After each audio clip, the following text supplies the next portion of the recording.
start to happen. It's like this uh, artery exposure Mm. behavior. And you see it in baboons, bonobo chimps, human beings. Is it because they just have less masks and they're less on defense? Yeah. I think they spend their life they're more present instead of being like screening every piece of information that's coming in. They're not vigilant, they're not on guard. Yeah. Yeah. I guess they're vulnerable and able to just experience life's ups and downs. Yeah, and I think the vulnerability is the pathway to a better life, no matter what mask you wear. If you can force yourself to be more vulnerable, people like it. And there's some disgusting belief in our culture that if I'm on social media, I've got to pretend to be perfect. That's the only way I'm going to be liked, is to pretend to be perfect. And we were doing this yesterday. The friend that we were talking about, my friend, going through Instagram, and he's asking me to profile women for him and going through all these accounts. And I'm like, no, this woman is a complete simulation. This woman is absolutely fake. Everything, personality, everything is fake. And if you ever watch the Amber Heard Johnny Depp trial, that is the difference between someone who's open to being wounded. Johnny Depp, just open to everything. He's very vulnerable. Openly talks about the drugs and all that stuff. And on the flip side, the person that takes a shit on the bed. Yeah, and pretends to be perfect at the same time and flawless. You can't do both at the same time. Yeah. Take a shit on someone's bed. Allegedly. Oh, that was not confirmed? Yeah. It was never fully confirmed. Mm. So we need to make sure you say that. Okay. Yeah. Wow, fascinating. Vulnerability. Mm-hmm.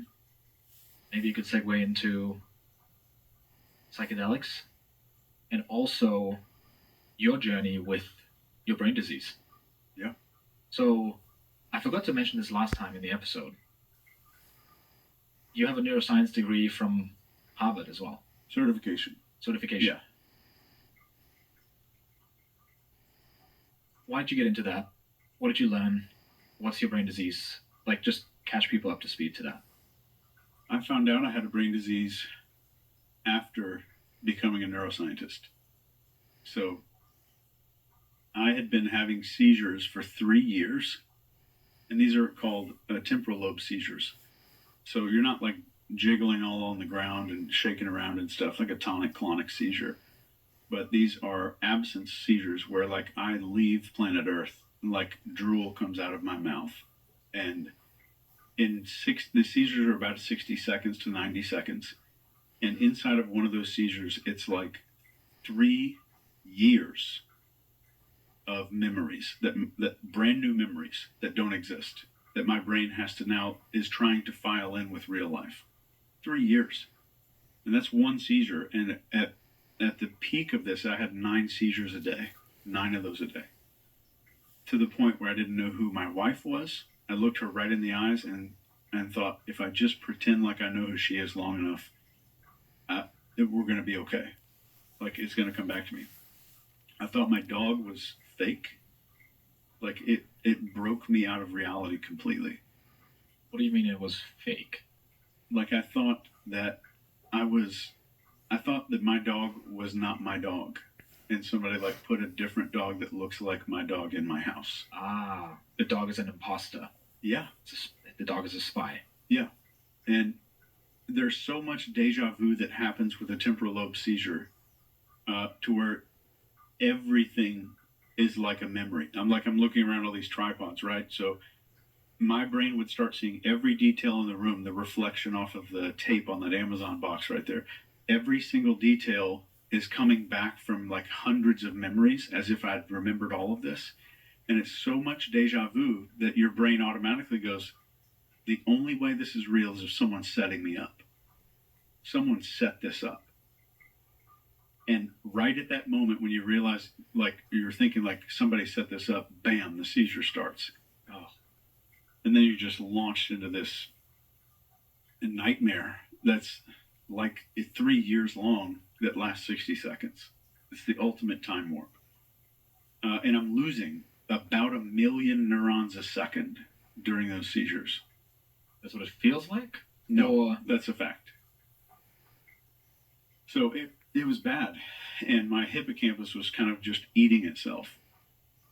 And my family. So here's the second part: the seizures come with amnesia, a side effect of amnesia.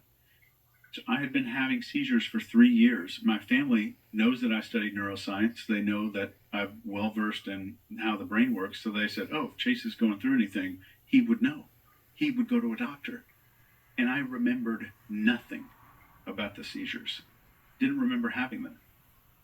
My brain would delete it. So finally, I'm filming an episode of the Behavior Panel. I'll send you this video. I had a seizure while we were filming our YouTube show. I'll send you the video of the seizure. And I got it on camera. And I watched my face. And I thought, I have temporal lobe epilepsy. so you didn't know you were having these seizures. Yeah. So you couldn't even solve it because you didn't know the problem existed because, Amnesia. oh my God. Despite having the degree, despite... Everybody else said, "Oh, Chase would know if he needs to go to a neurologist." So finally, I see it on camera, and I said, "I have temporal lobe epilepsy. I need to go to the emergency room." And